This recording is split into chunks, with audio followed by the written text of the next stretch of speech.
ஆண்டவராகிய இயேசு கிறிஸ்துவின் நாமத்தில் காலை வாழ்த்துக்கள். இன்றைய மன்னா, சோம்பேறியுடைய ஆத்துமா விரும்பியும் ஒன்றும் பெறாது, ஜாக்கிரதையுடைய ஆத்துமாவோ புஷ்டியாகும். நீதிமொழிகள் 13:4.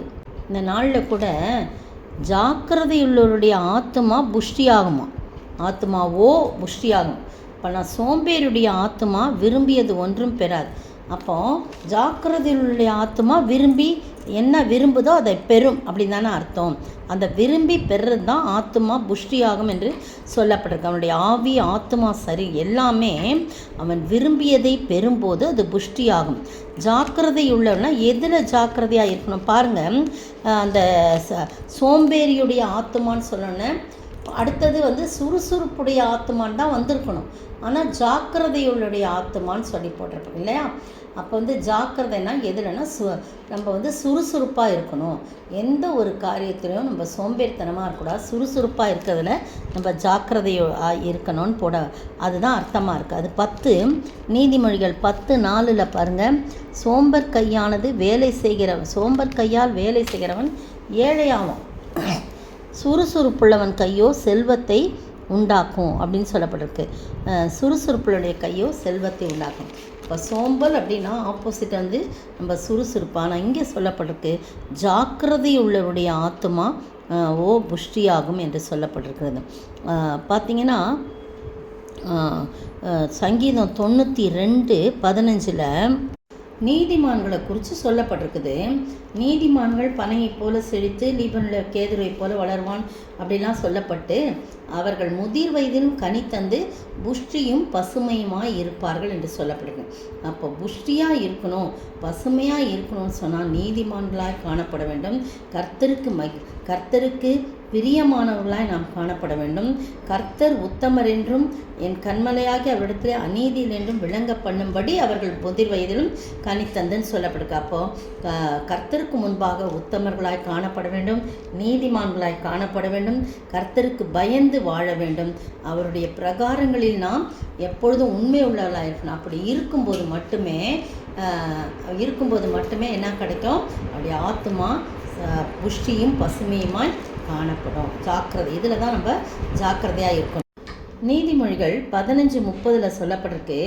கண்களின் ஒளி இருதயத்தை பூரிப்பாக்கும், நற்செய்தி எலும்புகளை புஷ்டியாக்கும் அப்படின்னு போடப்பட்டிருக்கு. அதுக்கு முந்தின வசனம் பாருங்கள். துன்மார்க்கருக்கு கர்த்தர் தூரமாக இருக்கிறார், நீதிமான்களின் ஜபத்தை கேட்கிறான்னு சொல்லிட்டு நீதிமான்களை குறித்து தான் இங்கே சொல்லப்பட்டிருக்கு. அவருடைய கண்களின் ஒளி இருதயத்தை பூரிப்பாக்கும், நற்செய்தி எலும்புகளை புஷ்டியாக்கும்.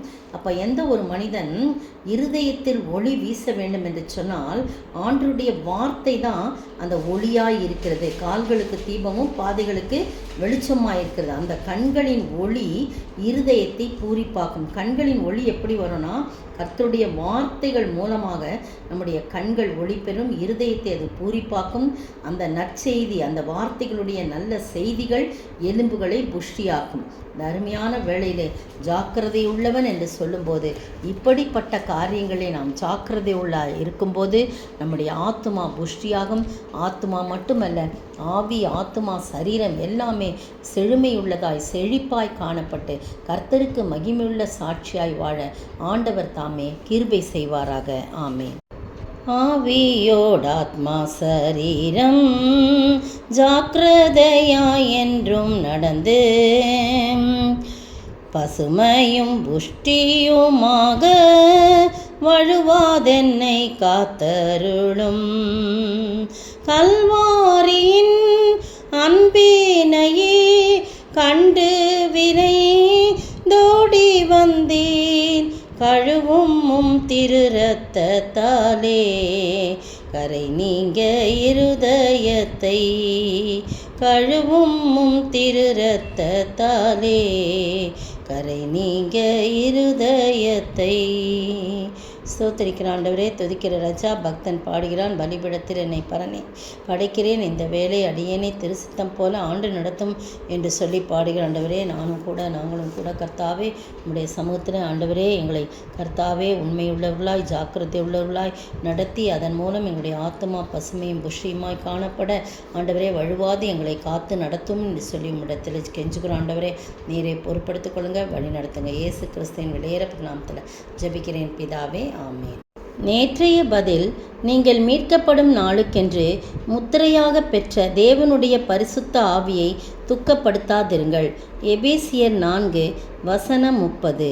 இன்றைய கேள்வி, எது தகாதவைகள் எது தகும்? எது தகாதவைகள் எது தகும்?